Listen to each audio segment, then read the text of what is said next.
Hey, howdy, hello, and welcome to the show. Welcome back to another episode of the Steam Redlight series, the series where we look at Steam's most lowly and controversially rated games to see if they're as bad as the internet says they are. I'm your host for the day, Smirk. Today's game is called Sword of Shushan. This game was released on September 24th of 2020 and is developed and published by Nebula Games Studio, who have no other games currently released on Steam. Sword of Shushan is priced as a $15 game, and as of today, the game currently has 27 reviews, with 74% of them being positive. Look, I know this goes against the mission of the show, but when I found it on September 26th, the game was at a mixed rating with 69% of the reviews being positive, and I really didn't want to undo all the work I had already done since it flipped its status.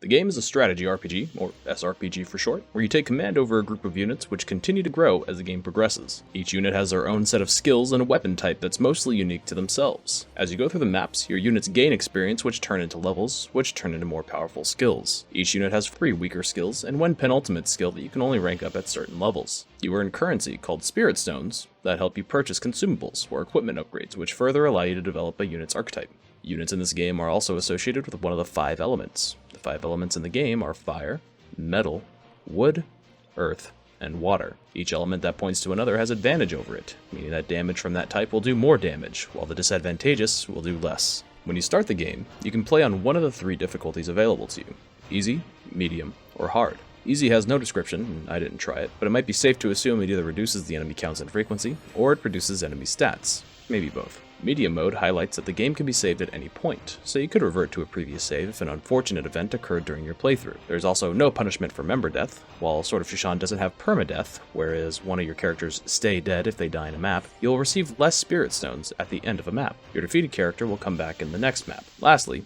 hard mode doesn't allow you to save in the middle of the map, but you can still suspend your progress and come back later if you have to stop playing. I played this review under hard mode, since I typically play strategy RPGs. As far as the story goes, you start off controlling the primary protagonist, Han, alongside his tanky companion, Dabai. The protagonist gets word that the demon armies have begun to attack, and in a sudden turn of events, the 5 Masters of Shushan have been defeated. Han takes it upon himself to unite the warriors of the 5 Peaks and defeat the demon army. Now that we've covered the foundation, let's talk about what I enjoyed.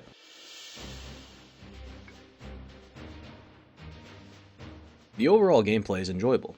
The core gameplay mechanics of a strategy RPG are all here, and while there's not a lot of new, groundbreaking things introduced, the game handles what it wants to do perfectly fine. There are some new things that I do like, for example, the fact that there's a shop in between maps that you can use to upgrade your units' efficiency. You're able to sell items you purchase for the exact price you purchased it for, so if something isn't quite working out as you had planned, you can always sell it back and try another set of items. I think the elemental pentagon they introduced is thoughtful. Units aren't completely useless against enemies of a superior element, but you do have to be more thoughtful, which requires some adaptability in your strategies. Because there's 5 whole elements on this table, there's plenty of run-ins where no unit is advantageous over another, so you're not shoehorned into running the same strategies on the same maps. The overall difficulty of the game is also well balanced. On hard mode, I didn't think it was too hard or too easy. I was absolutely punished for doing bad math, or trying to bite off more than I could chew in a round.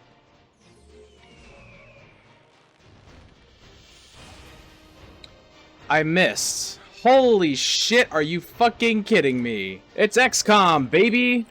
However, it wasn't so hard that I found myself getting frustrated, even if I did have to play some maps 2 or 3 extra times since I didn't want to lose Spirit Stones for teammate deaths. For those who want an extra challenge on top of your already existing ones, there's bonus objectives on maps that you can complete for rewards. Also, the developer is actively patching things on what almost seems like a daily basis. For example, one of my bad points was going to be in regards to this blood-sucking weapon. The tooltip for this weapon says that when you kill an enemy with it, you get 30 HP back. However, when I tried using this weapon, I was only getting 30 HP back when I initiated combat, and not during counterattacks, which makes a huge difference. I originally thought that this was a translation problem, but the patch notes that were released on September 27th actually addressed my concern. While it would be nice if things would work as intended the first time, quick and consecutive resolutions from the developer should be applauded, since some problems in certain games could be left for weeks or even months on some development schedules post-release. And now that I've talked about the good, let's talk about the bad.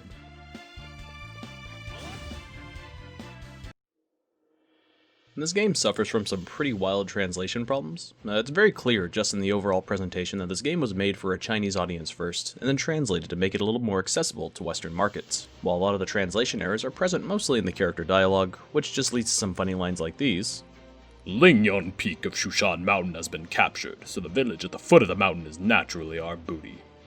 Yo, it's hot. I like it. Get her for me. I'm also very hot. I don't know if you like it or not. Han, look, there are people coming to see off the head again. But every once in a while, you come across a tooltip, an actual gameplay mechanic, that's cryptic until you test it out.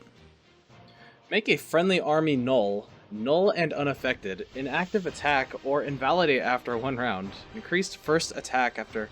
Is this supposed to be a helpful thing? Let's find out.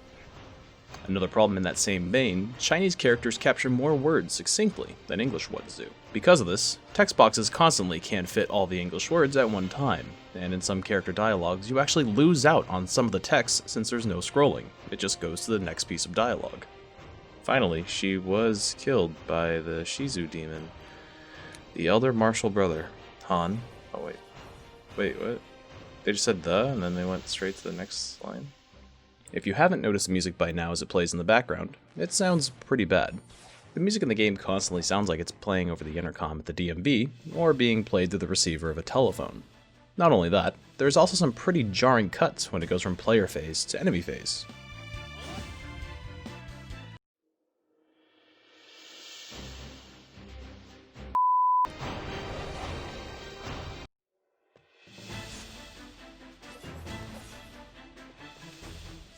I just kind of wish that transition was a little bit more clean.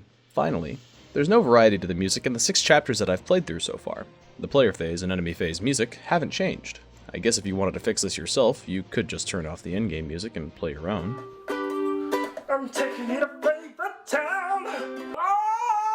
There was this one really strange bug, and it was kind of big, so I didn't just want to put it at the end with the rest of my nitpicks. In Chapter 5, I ended up needing to restart the level because I suck at video games. On restart, it loaded up this unique state where my characters were at some point during one of my replays in that chapter, just placing us back at the beginning. This means that some of my characters were already leveled, consumables were already used, and skill points were already allocated. While this is mostly harmless, I feel like this could harm someone's playthrough and actually kind of lock them out if they rely on consumables to get through a map. Alright, and here are some of my negative nitpicks against the game before we move on. I wish skills for non-mage units had more interesting designs. They're all just kind of boring and they only do damage with no added utility. The camera rotation in this game is so slow, like takes 30 seconds to go about 45 degrees slow. On mission failure, the restart and load game buttons are swapped and do each other's functions. Wait, I want to hit restart. Really? Restarting doesn't... Wait, load game? Wait a second, what? In Fog of War-based maps, units are revealed before you commit your move, so you could move your unit and then retract them to get information. Some skills show that you won't kill an enemy since they'll have HP left over, but when you use the skill, the enemy dies and you didn't do a crit or anything of that sort. This means that the battle report is incorrect. I'm unsure of how the AI decides who to target. There was one instance where an archer could have killed Han and ended the map, but instead they decided to attack my support mage, not even killing them. Alright. And with all things considered, it's time to move on to the verdict.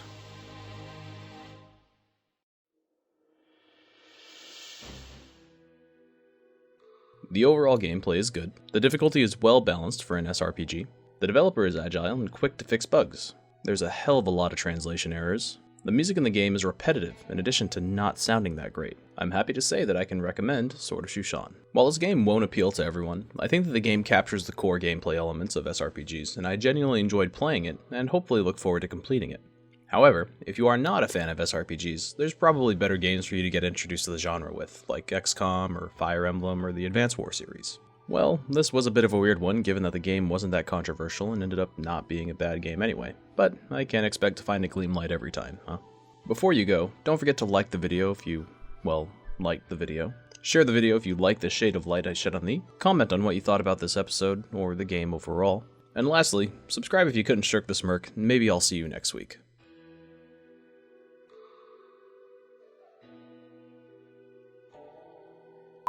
Let me lick your brisket.